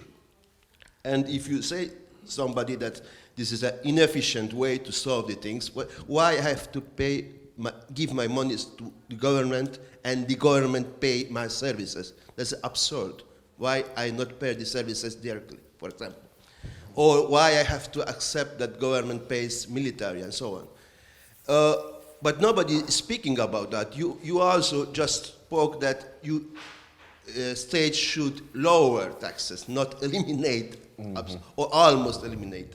My question is that even the libertarian are not speaking about this kind of absurd solution that is taxation. That is my question. Why is that so? Okay. Why do we still have some tax? Yes.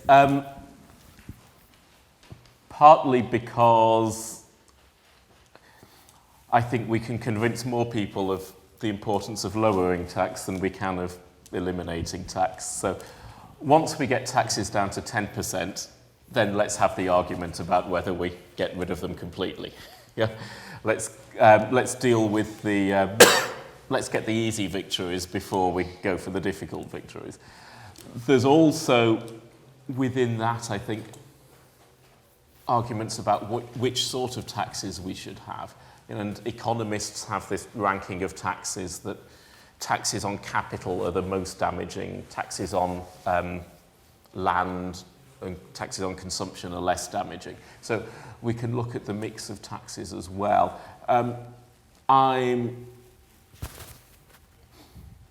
Do I want to eliminate taxes altogether?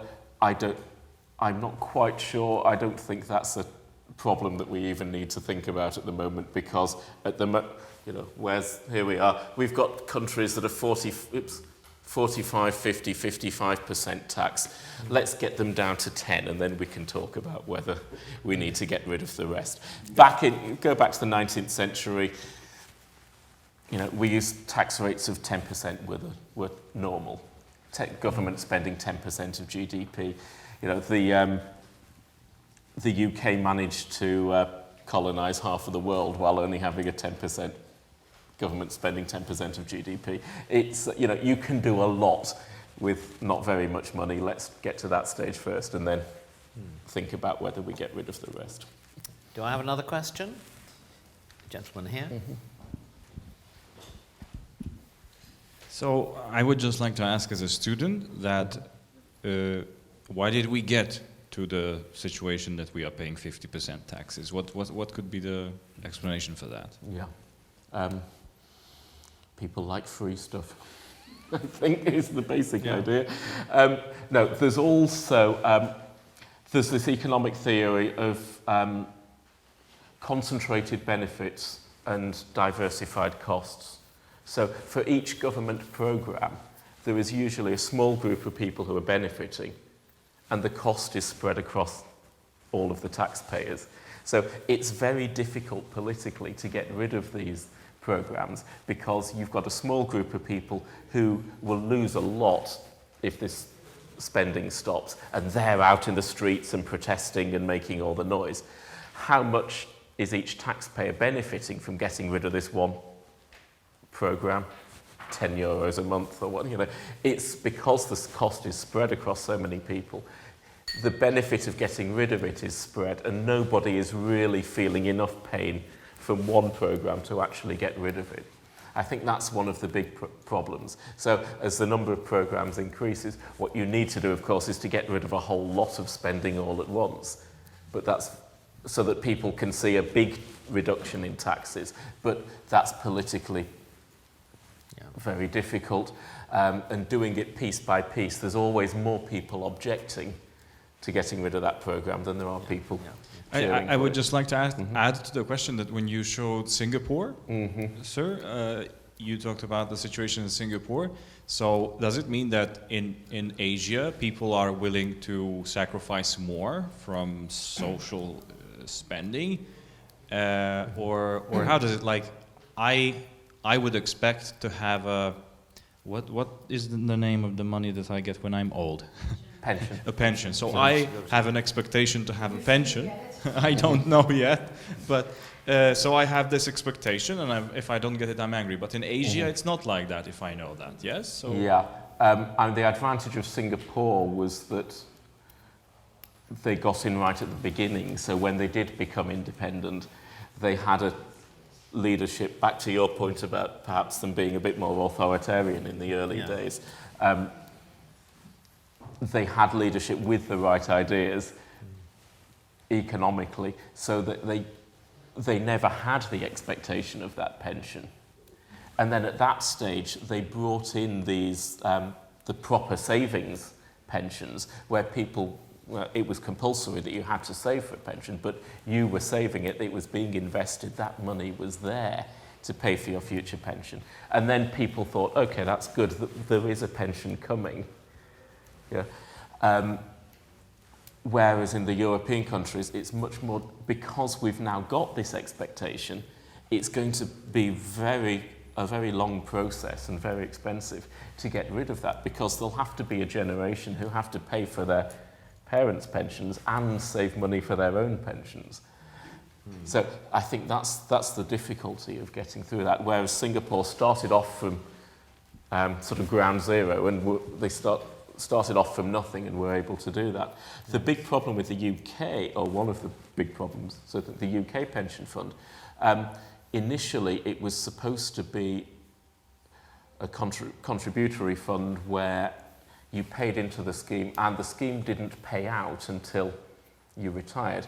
And it was going to build up money within the pension scheme in order to pay for the future pensions.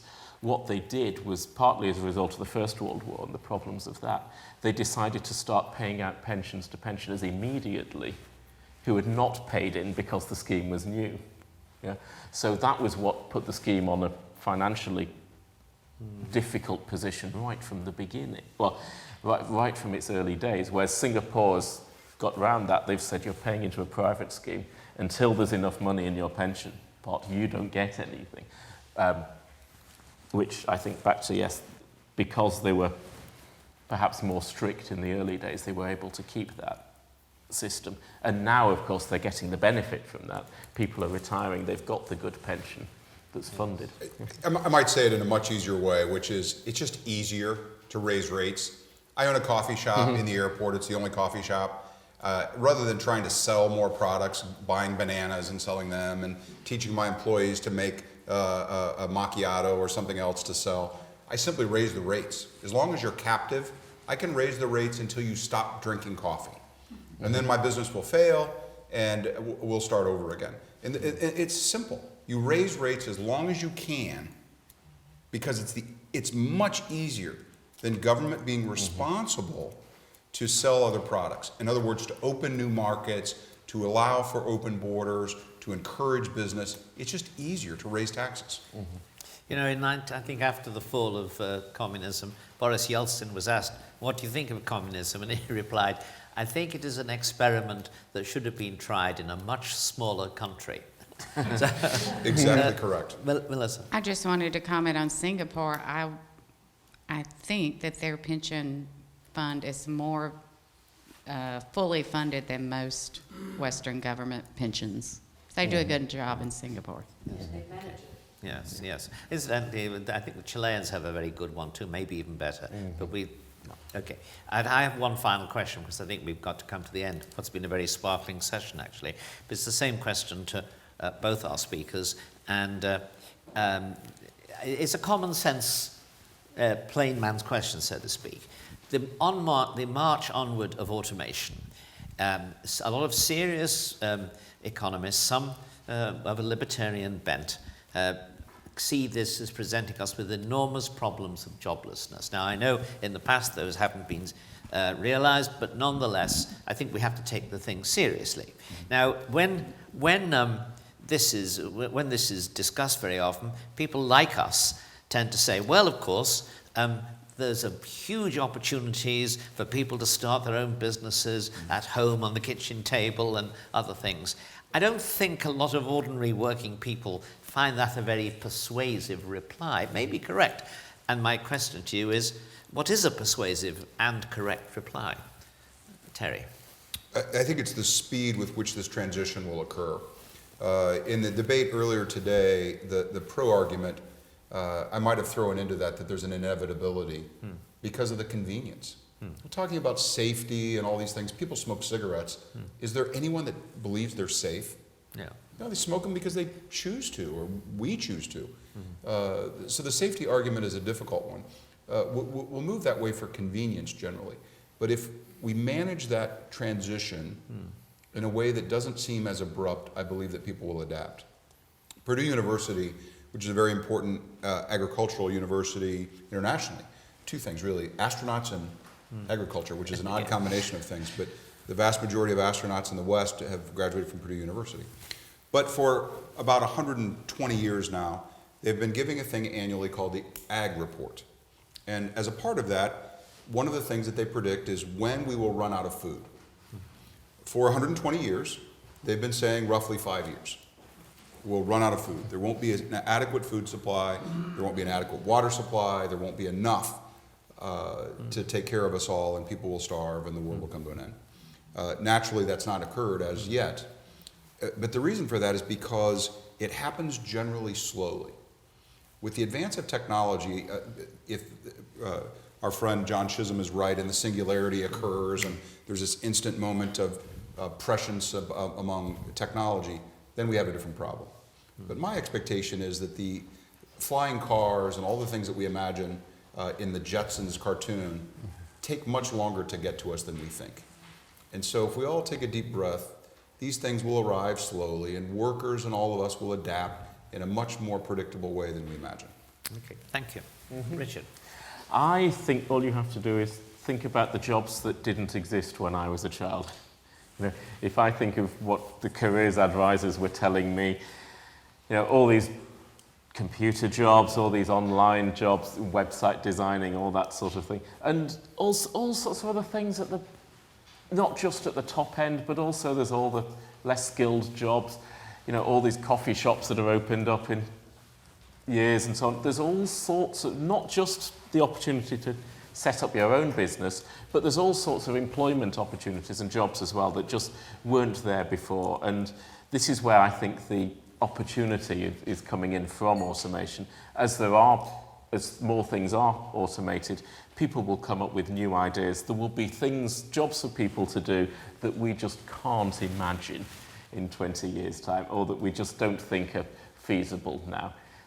And it won't just be, yes, there'll be plenty of opportunities for entrepreneurs, but they will then generate jobs for people who don't want to go down that line, for people who do want a more stable employment. There will be plenty of things to do. The limits of human ingenuity know no bounds, and the ideas that people will come up with and the things that will seem normal in 20 years' time are things that we just can't even conceive now. Things will happen. There will be more inventions. Human ingenuity is not going to stop. Ladies and gentlemen, I think we've had a marvellous session, and I think we have a marvellous conference, and the debate by the students, who I see didn't all flee, but came back, was very encouraging, and it was and so we've been very fortunate. Those of us who are, so to speak, the audience, and I include myself in that, have been privileged to be here. We look forward to the next year's Free Market Roadshow, and thank you for coming. And now I believe lunch is served. Thank you, John. Thanks. Yes, excellent. Thanks.